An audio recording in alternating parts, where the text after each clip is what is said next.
this versus it ছাত্ৰ ছাত্ৰীসকল আজি মই তোমালোকক this আৰু it এই দুইটা শব্দ ক'ত কেনেদৰে ব্যৱহাৰ কৰিব লাগে সেই বিষয়ে মই বুজাব লৈছোঁ তোমালোকে মন দি যাবা এতিয়া this আৰু it এই দুইটাৰ শব্দ অৰ্থ কি আমি নিশ্চয় জনা উচিত this আৰু it এই দুইটাৰ শব্দ অৰ্থ হৈছে এইটো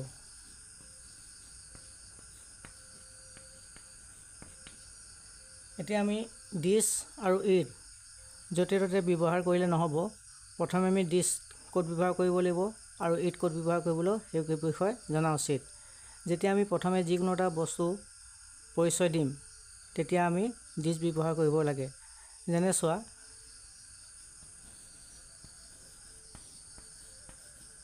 এইটো এটা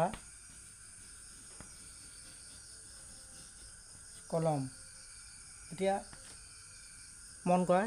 এই কলমটোক মই তোমালোকৰ আগত চিনাকি কৰি দিছোঁ এইটো এটা কলম গতিকে আমি লিখিব লাগিব কি this is a pen মন কৰিলা নহয় এতিয়া আমি this টো কৈ লিখিলোঁ যেতিয়া আমি বস্তুটো প্ৰথম চিনাকি কৰি দিছোঁ তেতিয়া আমি ব্যৱহাৰ কৰিলোঁ this এবাৰ আমি it ক'ত ব্যৱহাৰ কৰিম চোৱা যেতিয়া আমি দ্বিতীয়বাৰ সেই বস্তুটোৰ ওপৰত বা কলমটোৰ ওপৰত যেতিয়া পৰিচয় কৰিব বিচাৰোঁ তেতিয়া আমি it ব্যৱহাৰ কৰিব লাগিব যেনে লিখা এইটো কলা কলম কি ক'লোঁ এইটো কলা কলম দ্বিতীয়বাৰ চিনাকি কৰিছোঁ কলমটো তেতিয়া আমি লিখিব লাগিব it is black pen নিশ্চয় মন কৰিছা এইটো ক'ত ব্যৱহাৰ কৰিলোঁ যেতিয়া বস্তুটো আমি দ্বিতীয়বাৰ চিনাকি কৰিলোঁ তেতিয়া আমি it ব্যৱহাৰ কৰিলোঁ নহয় জানো এতিয়া তোমালোকে নিশ্চয় বুজি পালা এতিয়া তোমালোকে এইখিনি বহীত নোট কৰি লোৱা আৰু ইয়াৰ পিছত মই it নো ক'ত ক'ত ব্যৱহাৰ কৰিব পাৰি সেই বিষয়ে তোমালোকক দেখুৱাব বিচাৰিছোঁ তোমালোকে মন দি যাবা এইখিনি লিখি ল'লা নহয় নিশ্চয় এবাৰ মন কৰা it আমি ক'ত ব্যৱহাৰ কৰিব লাগে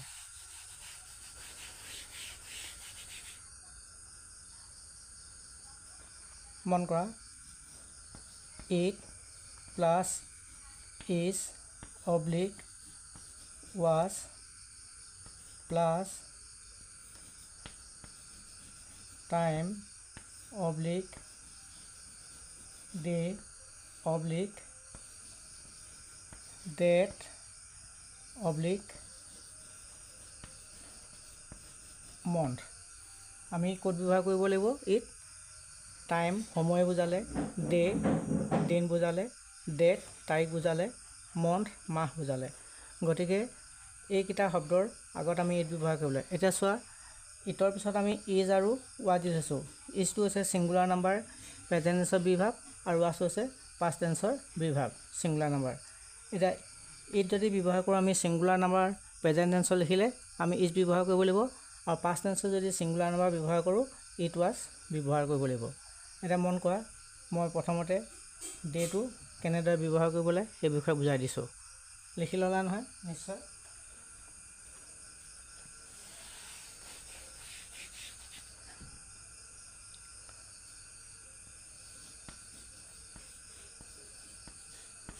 আজি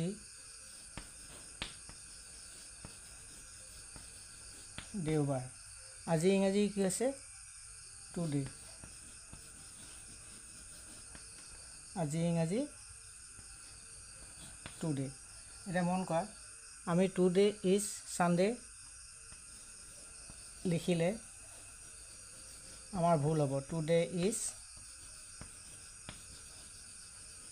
সানডে লিখিলে ভুল হ'ব আমি লিখিব লাগিব কি it is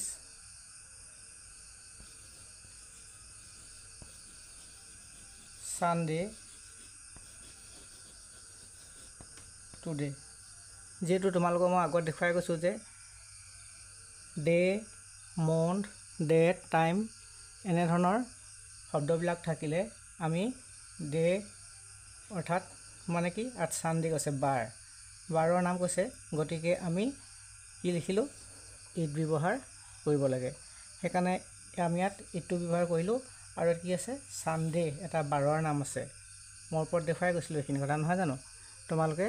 এইবিলাক ঘৰত প্ৰেক্টিছ কৰিবা। আৰু আজিলৈ ভিডিঅ'টো ইমানতে সামৰিছোঁ। ধন্যবাদ।